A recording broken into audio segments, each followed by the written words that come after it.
Hello, welcome. Today we're going to be looking at using Gauss Jordan method to find the inverse of a matrix. Gauss Jordan method. Using Gauss Jordan method to find the inverse of a matrix. Let's say that we are given this matrix and we are told to find the inverse of this very matrix using Gauss Jordan method.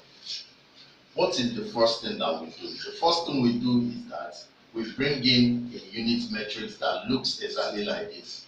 And as I said before, unit matrix is simply matrix of the same size. This is a 3 by 3 matrix. We also draw a 3 by 3 matrix. But make sure that one is at the diagonal, then every other thing is 0. So this is the same as this. So we'll bring in a unit matrix similar to this one. Then we'll bring in the variables that we are working with. So we'll form an equation like this with these two matrices, very similar, only that this one is a unit matrix of this. That's the first thing we'll do. So having done this, we'll now check this coefficient 2, this one is 1. The one bigger should always be at the top. If it is not so, make sure that you interchange, and that action is known as pivoting. So because we have 2 here and we have 1 here, we are going to interchange. We'll take this one up and we'll take this one down, and that's what we have here. So we now have these 2 up here and we have this one down here. Every other thing remains the same. But since we've done pivoting here, we also need to do it here. So we take this one that is up here now, down, take this one that is down, up. So you see the pivoting has been done, but it was done across board. It has to be done across board. After doing pivoting, now you have a good matrix now. How do you then find the matrix? You perform row operation on this place, so that this place will now be similar to a unit matrix, just like this.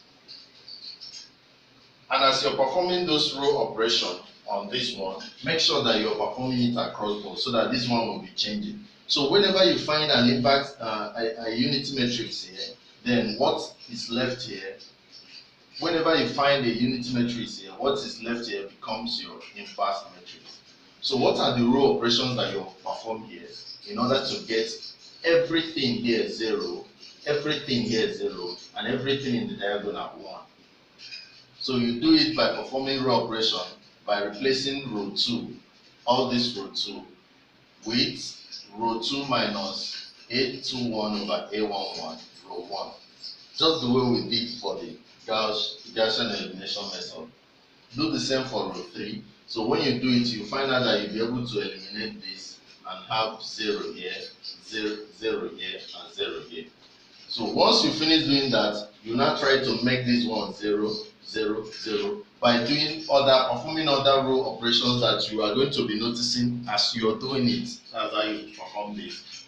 So once you finish, you should be able to get something like this. But as you're doing it, make sure that you normalize when necessary. You'll be pivoting and be normalizing in order for you to get to your destination faster.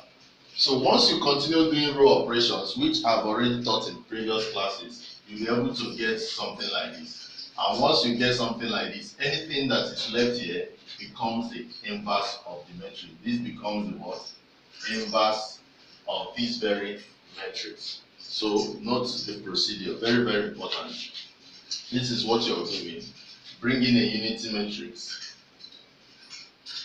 If this one is bigger than what is up here, do pivoting by exchanging the rows. As you're changing, make sure you're also exchanging this unity matrix side. Once you're done, do what we call row operation, starting with the normal one that we do by saying the new row 2 will be row 2 minus A21 over A11 times row 1. So use it one by one, replace everything in this line. Do this one, use it one by one, replace everything in this place.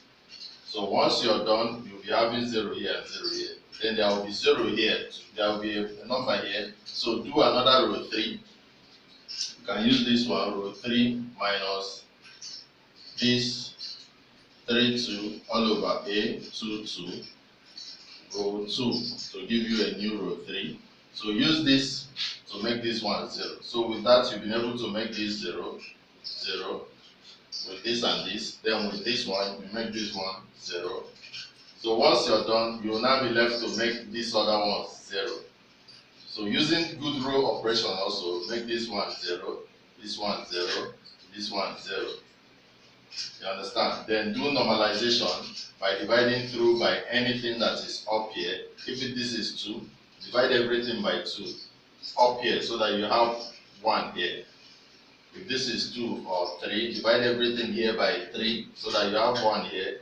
Divide everything here by, if this is 8, divide everything by 8 so that you have also 1. So once you have 1, 1, 1, every other thing here 0, 0.